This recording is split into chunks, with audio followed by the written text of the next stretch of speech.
Korrupsioni që tronditi Shqipërinë. Në një vendim që ka tronditur skenën politike shqiptare, gjykata ka dhënë dënimin me burg për kryebashkiakun e Tiranës, Erion Veliaj, për akuzat e rënda të korrupsionit. Ky vendim historik ka shkaktuar reagime të menjëhershme në të gjithë spektrin politik dhe shoqëror.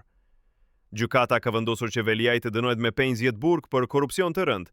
Akuzat ndaj tij përfshin shpërdorimin e detyrës dhe vjedhjen e fondeve publike në një shkallë të gjerë që ka lënduar rënd interesat e qytetarëve të Tiranës. Gjyktarët kanë gjetur të provuar se ai ka kryer vepra penale të rënda gjatë mandatit si kryebashkiak, duke shkelur rënd besimin publik.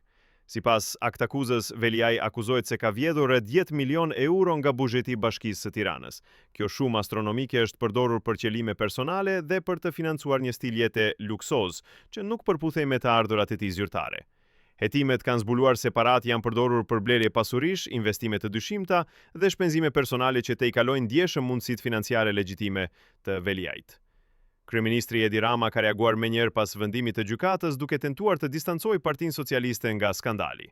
Sjelljet e Erion Veliajt janë të papranueshme dhe nuk kanë asnjë lidhje me Partinë Socialiste, deklaroi Rama në një konferencë të nxituar për shtyp. Ai shtoi se partia e tij nuk do të tolerojë asnjë formë korrupsioni dhe se çdo antar që vepron jashtë ligjit do të përballet me pasojat. Drejtësia duhet të bëjë punën e saj, pavarësisht nga përkatësia partijake, vijoi kryeministri. Në një tentativë për të mbrojtur burrin e saj, gruaja e Veliajt u paraqit në gjykatë me një deklaratë të habitshme, duke pretenduar se të gjitha rrobat luksoze që mbante ishin blerë me të ardhurat e saj personale nga puna. Unë kam punuar gjatë dhe kam kursier për të blerë këto rroba, asgjë nuk është blerë me para të vjedhura, deklaroi ajo para gjyktarëve. Megjithatë, kjo mbrojtje nuk u mor seriozisht pasi gjykata kishte prova të mjaftueshme për vjedhjen e fondeve publike.